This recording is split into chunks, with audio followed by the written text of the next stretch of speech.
Yo, mi gente, we got Edgar the Body Bully Berlanga living up to his nickname that I made up, by the way. Smacking the hell out of an interviewer, all because he's a Canelo Alvarez fan. Damn, I think he's thinking this a little too far. Check this out. VIC SZN, VIC SZN. VIC SZN got that flavor. Without further ado, here's the video, man. Here's the calm before the storm. They ain't gonna see the right after. Check this. Just go in there to fight Canelo Alvarez, and their whole way in there, they seemed somewhat afraid. And I look at you and we spent some time together, and I appreciate you letting us in. Honestly, I appreciate you letting us get all this access, and you seem legitimately excited. Legitimately excited to be on the precipice of history. What's up with that tattoo, man? Tattoo? I'm glad you asked. It's the love of my life. It's my wife. Married 25 years. Keep it. The other one? Yeah, Let's check it out. Ready? I'll do it right now.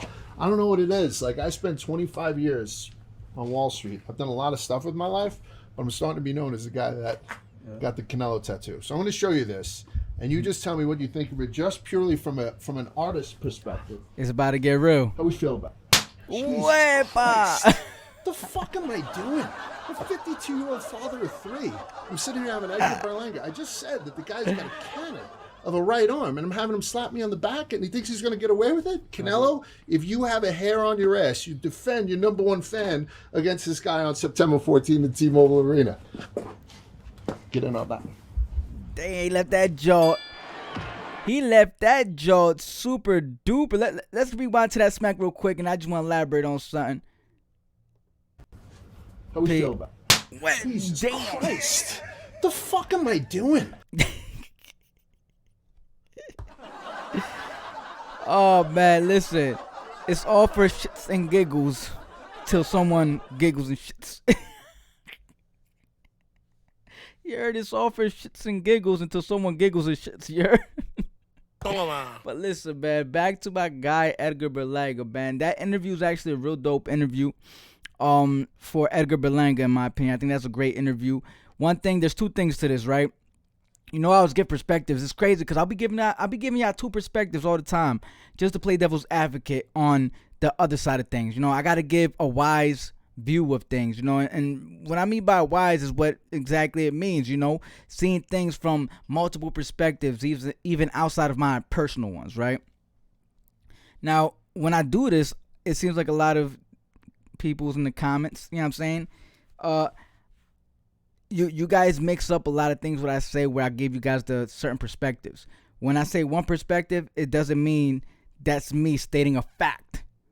Especially when you know I'm giving you a whole nother perspective of it. You know what I'm saying? When I'm giving perspective, this is just two perspectives of my own. You know what I'm saying? You're going to have your own personal perspective of things, but maybe I could open your mind up to something. Maybe not, but I'm going to stand on my perspectives always for sure. You know what I'm saying? On VIC SZN Sports, that's what we do, baby. You already know. But moving on, right? One perspective on, you know, how I think it's good is because a lot of people has a misunderstanding of, you know, Edgar Berlanga. They believe that he's this cocky individual. He's all about, you know, wanting fame, looking shiny, being cocky, being snotty, being a big mouth and whatnot, right?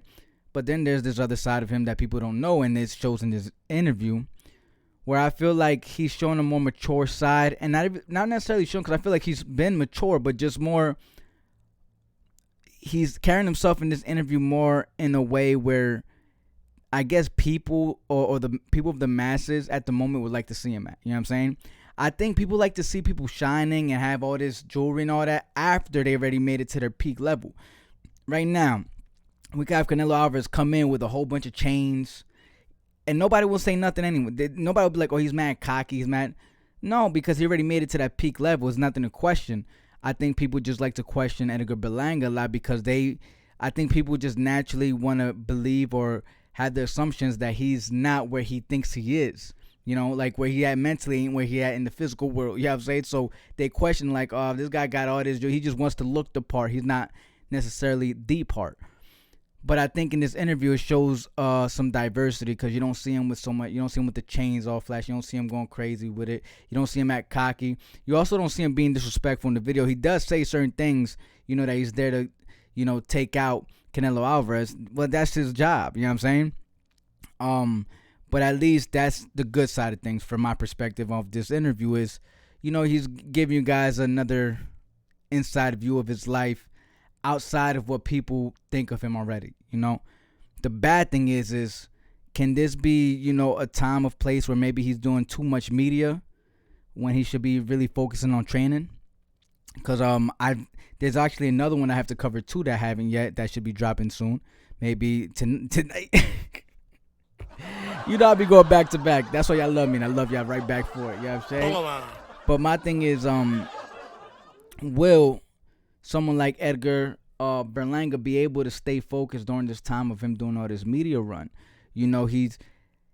It's easy to get blinded from the bright lights and not even know it. You know what I'm saying? Like, he could be popping up to all this media room and think he's healthy, he feels good, he got some good training in, but little do you know that you just didn't get that extra training that you truly needed because of those times that you spent during the media runs. You know what I'm saying? Or even mentally, like preparing yourself mentally for an interview. You know what I'm saying? Having to think of answers. I'm not sure. Sometimes certain interviewers do things differently.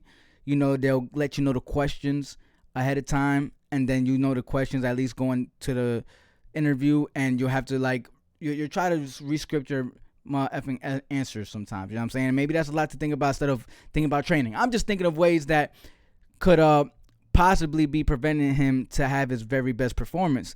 And hopefully he's still doing these interviews, but as soon as he's done with those interviews, he's immediately going back to training. You know what I'm saying? His breaks is those interviews. You know what I'm saying? We need those breaks we need those interviews to be your breaks. And then once the interview's over, break over. You know what I'm saying? Back to the gym. So, there's some good things he does mention in there. There's one thing I want to highlight. He did say that he is going to be training in Colorado because of the, altitude of the air, if I'm not mistaken. I hope I don't sound dumb, but yeah, like the altitude, and he wanted to go to, I believe it was Vegas, just to prepare himself better.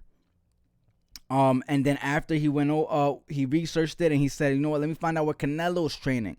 So he found out that Canelo trained in Colorado, which I guess, has a more effective type of altitude over there according to training. And what I mean by that is so the harder it is to breathe in these areas, the better, how I'm understanding, because that's why, people go to these places. So that way, if there's a fight in a place with a low altitude, you go over there to prepare yourself better, to breathe better, get used to the air over there. If not, you could wear yourself out very quickly because the altitude is just different according to that location. So, he's going to Colorado so he could better that.